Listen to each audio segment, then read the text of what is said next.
प्यारे बच्चों नमस्कार। आर्य संस्कृत क्लासेज इस यूट्यूब परिवार में आप सभी का हार्दिक स्वागत है।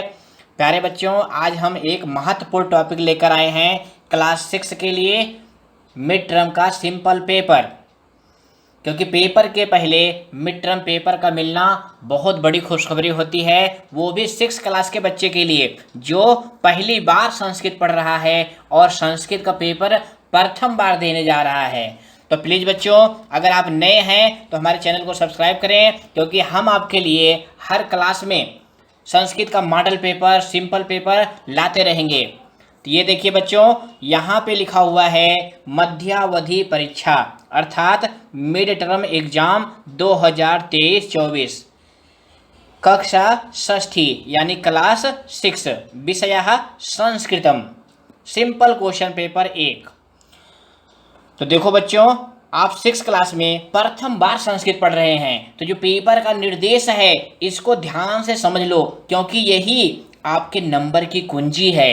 इसी के आधार पे आपको नंबर मिलेंगे। तो देखिए यहाँ पे लिखा गया है अवधि यानी टाइम कितना है, होरा सार्ध द्वयम यानी 2.5 घंटे का पेपर है और 60 नंबर का। उसके बाद देखिए पेपर में क्या लिखा रहेगा, सामान्य निर्देशाः।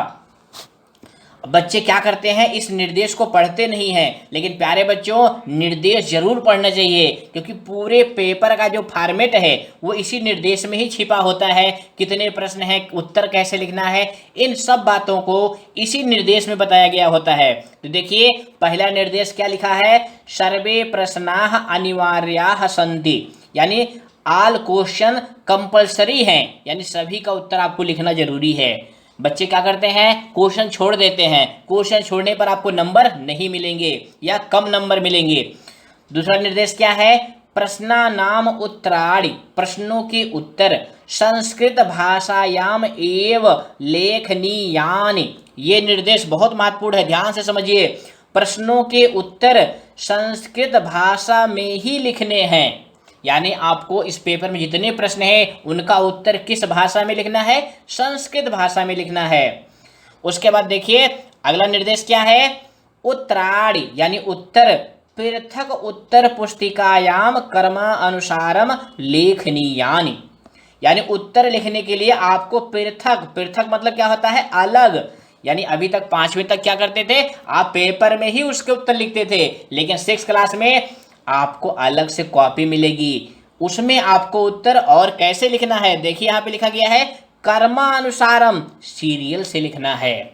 उसके बाद क्या है, लेखने स्वच्छता स्पष्टता च स्यात्, ये बहुत महत्वपूर्ण निर्देश है। इसी पर आपका पूरा नंबर निर्भर करता है कि लिखने में स्वच्छता कितनी है और अस्पष्टता कितनी है। ये बहुत महत्वपूर्ण बात है बेटा, कि लिखने में अगर आपने उत्तर लिखा और एग्जामिनर को पढ़ने में ही नहीं आ रहा है तो आपको नंबर कैसे देगा। इसलिए लिखने में स्वच्छता और अस्पष्टता अवश्य होनी चाहिए। अंतिम निर्देश क्या है, प्रश्न संख्या अवश्यम एव लेखनीयः, आप जिस प्रश्न का उत्तर लिख रहे हैं उसका सीरियल नंबर जरूर लिखना है, नहीं तो एग्जामिनर नंबर आपको कैसे देगा। तो ये कुछ निर्देश हैं। उसके बाद देखिए क्या लिखा गया है, प्रश्न पत्रे 4 खंडाः सन्ति, पेपर में 4 खंड होते हैं, यानी जो आपका संस्कृत का पेपर है उसमें 4 खंड होंगे। कौन कौन से, खंड का अपठितोबोधन, खंड खा रचनात्मक लेखनम, खंड गा अनुप्रयुक्त व्याकरणम, खंड घा पठित अवबोधनम। तो प्यारे बच्चों, हम आपके लिए ये जो आपका मॉडल पेपर है इसके 4 वीडियो बनाएंगे। कितनी वीडियो बनाएंगे, 4। क्यों, क्योंकि जिससे हम हर खंड को अच्छे से व्याख्या कर सकें, अच्छे से एक्सप्लेन कर सकें, उसका उत्तर कैसे लिखना है ये भी हम वीडियो के अंत में कॉपी में लिख करके आपको बताया है। तो वीडियो को अंत तक देखें। आइए पहला प्रश्न देखते हैं। देखिए यहाँ पे खंड का लिखा हुआ है, प्रश्न नंबर 1, अपठित अवबोधनम, 8 नंबर का प्रश्न है ये। देखिए यहाँ पे क्या लिखा गया है, अधोलिखितम अनुच्छेदम पठित्वा प्रदत्त प्रश्नानाम संस्कृतेन उत्तरत। नीचे लिखे हुए अनुच्छेद को देखो बच्चों, ये अनुच्छेद, ये शब्द आपके लिए नया होगा, क्योंकि अभी तक आप पैसेज पैसेज पैसेज जानते हैं ना, पैसेज जानते हैं सब, उसी को संस्कृत में क्या कहते हैं, अनुच्छेद। ये देखिए ये एक 20 से 30 शब्दों का एक अनुच्छेद आएगा, उसको पढ़ करके उसके नीचे लिखे प्रश्नों के उत्तर आपको लिखने हैं। ये अनुच्छेद नहीं लिखना है। बच्चे क्या करते हैं, छठी क्लास के बच्चे गलती बहुत करते हैं, इसी अनुच्छेद को ही ऐसे ऐसे लिखना शुरू कर देते हैं। तो अनुच्छेद नहीं लिखना है, इसको पढ़ के इसके नीचे दिए गए प्रश्नों के उत्तर लिखने हैं आपको। तो देखिए अनुच्छेद को पढ़िए। छात्रस्य जीवने, छात्र के जीवन में अनुशासनस्य अतीव महत्वम वर्धते, अनुशासन का अत्यंत महत्व है। छात्र जीवनम अनुशासितम भवति, यदि विद्यार्थी का जीवन अनुशासित होता है, चेत, चेत माने क्या होता है, तो सकलानि कार्याणि, सभी कार्य कुशलतया पूर्णानि भवन्ति, कुशलता पूर्वक पूर्ण होते हैं। यदि विद्यार्थी का जीवन अनुशासित होता है तो संपूर्ण कार्य कुशलता पूर्वक पूर्ण होते हैं। विद्यालये तु, विद्यालय में तो अनुशासनम अवश्यम एव परिपालनीयम, विद्यालय में अनुशासन का अवश्य ही पालन करना चाहिए। अनुशासना अभावे, अनुशासन के अभाव में छात्र सफलतां प्राप्तुम न शक्नोति, अगर बच्चे के अंदर में डिसिप्लिन यानी अनुशासन नहीं है तो वह सफलता प्राप्त नहीं करेगा। अनुशासनहीनाः छात्राः, अनुशासनहीन बच्चे क्या करते हैं, अनुशासन अभावे, अनुशासन के अभाव में बहुमूल्यम समयम, बहुमूल्य समय को, अमूल्यम ज्ञानम, अमूल्य ज्ञान को, हित चिंतकानि मित्राणि, और हित का चिंतन करने वाले मित्रों को, सर्वम विनश्यति, सब कुछ नष्ट कर देते हैं। यानी जो बच्चे डिसिप्लिन में नहीं होते हैं, अनुशासन में नहीं होते हैं, वो अपना बहुमूल्य समय बर्बाद करते हैं, ज्ञान को बर्बाद करते हैं और अपने मित्रों को भी छोड़ देते हैं। तो छात्र जीवने स्वीकृतम अनुशासनम, छात्र जीवन में अगर आपने अनुशासन स्वीकार कर लिया तो क्या होगा, समाजे सदा सर्वदा सम्मानितम स्थानम ददाति, तो समाज में सदा हमेशा सर्वदा हर प्रकार से आपको सम्मानित स्थान दिलाएगा। क्या, अनुशासन। तो इस तरह से हमने पैसेज पढ़ लिया। अब इसके प्रश्न देखेंगे, प्रश्न कैसे आए हुए हैं। प्रश्न 4 टाइप के होते हैं। पहला है एक पदेन, यानी इनका उत्तर जो है एक पद में लिखना है। अब कोई बच्चा कहे सर जी हम पहली बार संस्कृत पढ़ रहे हैं तो इसका अर्थ तो हमको नहीं आ रहा है, फिर हम उत्तर कैसे लिखेंगे। तो देखिए यहाँ पे हम आपको कुछ ट्रिक भी बताएंगे कि आप बिना पढ़े, बिना इसका अर्थ जाने उत्तर कैसे लिखेंगे, उसको भी बताएंगे। तो देखिए आपका पहला प्रश्न है, छात्रस्य जीवने कस्य अतीव महत्वम विद्यते। अब प्यारे बच्चों इसका अर्थ क्या है, छात्र के जीवन में किसका अधिक महत्व है। अब मान लो इसका अर्थ आपको नहीं आ रहा है क्योंकि आप पहली बार संस्कृत पढ़ रहे हैं, तो इसका उत्तर पैसेज में ढूंढेंगे कैसे, इस लाइन को ही देखेंगे। इसमें क्रियापद क्या है, विद्यते। अब इस विद्यते को ढूंढिए पैसेज में कहाँ है। तो देखिए ये लाइन यहाँ पर आई हुई है।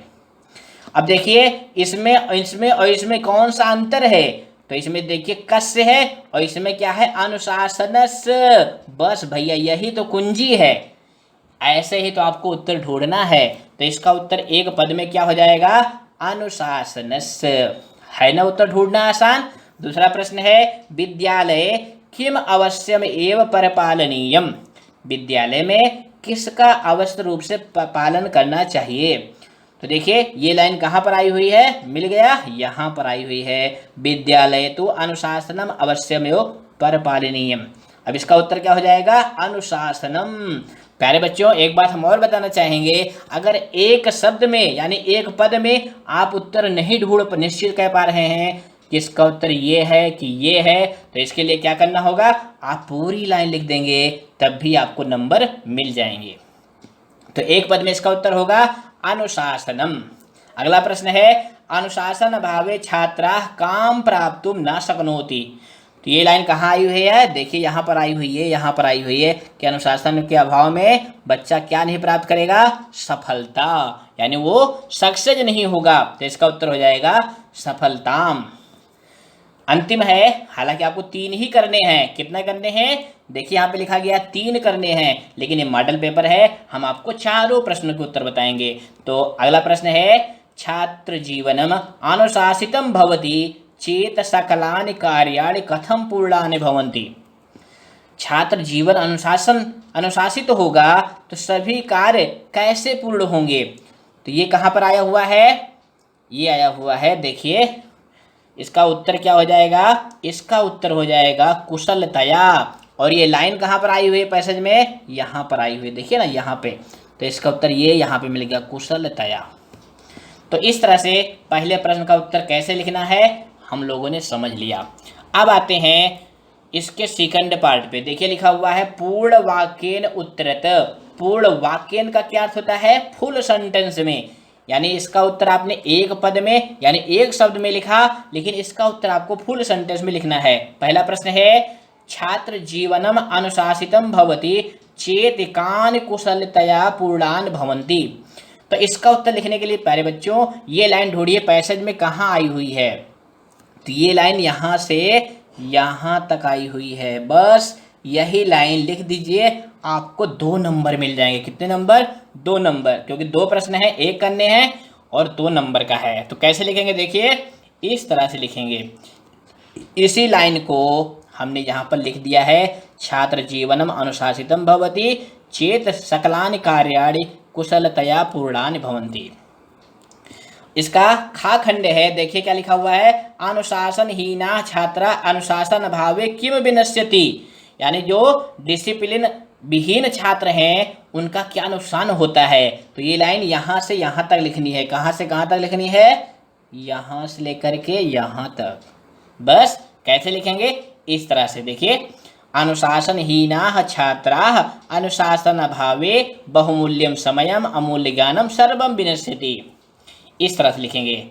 इसके बाद प्यारे बच्चों जो आपका थर्ड खंड होता है ये महत्वपूर्ण होता है। इसमें थोड़ी बुद्धि का प्रयोग करना है, क्योंकि ग्रामर के प्रश्न होते हैं। ये भाषा अवबोध का प्रश्न होता है कि आपको भाषा की समझ कितनी है, कर्ता क्या है, क्रिया क्या है, क्रिया में लकार क्या है, विलोम पद क्या है, पर्यायवाची पद क्या है, इनको लिखना होता है।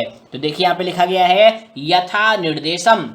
यथा मतलब जैसे, निर्देशम मतलब डायरेक्शन दिया गया है, यानी हर प्रश्न में अलग अलग निर्देश है, अलग अलग डायरेक्शन है, उसके अनुसार आपको उत्तर लिखने हैं। और ये कितने नंबर का है?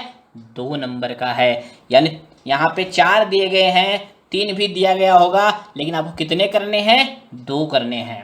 तो पहला है देखिए, छात्रः सफलतां प्राप्तुं न शक्नोति इत अस्मिन् वाक्ये कर्तृपदम किम। यानी जो यहाँ पर देखिए ये वाक्य लिखा गया है ना यहाँ से यहाँ तक, इसमें कर्ता पद कौन सा है? कर्ता जानते हैं ना, जिसको आप इंग्लिश में सब्जेक्ट कहते हैं। क्या कहते हैं? सब्जेक्ट। तो क्या है? छात्रः सफलतां शक्नोति प्राप्तुम। तो प्यारे बच्चों इसका सब्जेक्ट क्या हो जाएगा? छात्रः। समझ आ गया ना क्या सही है? पहले खंड में छात्रः ये कर्तृपद है। उसके बाद दूसरा है विनश्यति अत्र कः लकारः। यहाँ पे लकार कौन सा है? तो प्यारे बच्चों आप षष्ठी कक्षा में कितने लकार पढ़ते हैं? 5 लकार, लट लोट लिरिट लंग, और एक लकार और पढ़ते हैं वो है विधिलिंग। 5 लकार पढ़ते हैं ना। तो जो विनश्यति क्रिया है इसमें कौन सा लकार है? जो विनश्यति क्रिया इसमें कौन सा लकार है? तो प्यारे बच्चों इसमें कौन सा लकार है? इसमें लट लकार है। कैसे पहचाना? हमने आपको संक्षिप्त रूप बताया है ना, ती ता अंति सी था था आम आवा आमह, ये किस लकार के रूप हैं? लट लकार वर्तमान काल का रूप है। तो अगर आपको धातु रूप नहीं आता है तो प्ले लिस्ट में जाइए, हमारी धातु रूप वाली वीडियो देखिए, आप 1 सेकंड में ही रूप पहचानना सीख जाएंगे। अगला है देखिए, मरणम इत अस्य विपरीत अर्थकम पदम अत्र किम। इसका विपरीत अर्थ जानते हैं ना, अपोजिट मीनिंग वाला, यानी विलोम शब्द। तो क्या हो जाएगा? तरणम सफलम जीवनम करणम। तो देखिए इसका अर्थ क्या है? मरणम मतलब मरणम, मरना, मरणम मरना। तो इसका विलोम हो जाएगा जीवनम जीना। आपका सा वाला विकल्प से हो जाएगा। इसके बाद घा है अधोलिखित शब्देषु आकारांत स्त्रीलिंग शब्द कह। नीचे लिखे हुए शब्दों में आकारांत स्त्रीलिंग शब्द कौन सा है? देखिए ध्यान से देखिएगा क्या लिखा हुआ है, आकारांत, यानी जिसके अंत में बड़ा आ है। तो बड़ा आ किसके अंत में है? छात्रः, सफलता, अनुशासनम, वस्तु। तो प्यारे बच्चों, आपका जो दूसरा पाठ है ना, उसी का नाम ही यही है, आकारांत स्त्रीलिंग शब्द, यानी जिसके अंत में बड़ा आ है। तो किसके अंत में है? सफलता के अंत में है। तो आपका बी वाला विकल्प सही हो जाएगा। इस तरह से हमने थर्ड खंड कर लिया। अब इसके बाद बहुत महत्वपूर्ण टॉपिक आता है, यानी बहुत महत्वपूर्ण प्रश्न आता है, जो आपका चौथा खंड है। देखिए यहाँ पे लिखा गया है, अस्य अनुच्छेदस्य कृते उपयुक्तम शीर्षकम लिखत। इसका उत्तर बहुत बच्चे गलती कर देते हैं। हमने देखा कुछ बच्चे तो इसको छोड़ ही देते हैं। तो इसमें क्या लिखना है? शीर्षक लिखना है। क्या लिखना है? शीर्षक, यानी जो पैसेज है उसका केंद्र बिंदु क्या है, उसकी टाइटल क्या है, ये लिखना होता है। तो देखिए हम पैसेज को देखेंगे। तो देखिए ये पैसेज है, इसमें आपको क्या समझ में आया कि ये अनुशासन के बारे में है। किसके बारे में है? अनुशासन के बारे में है। तो बस क्या लिखेंगे?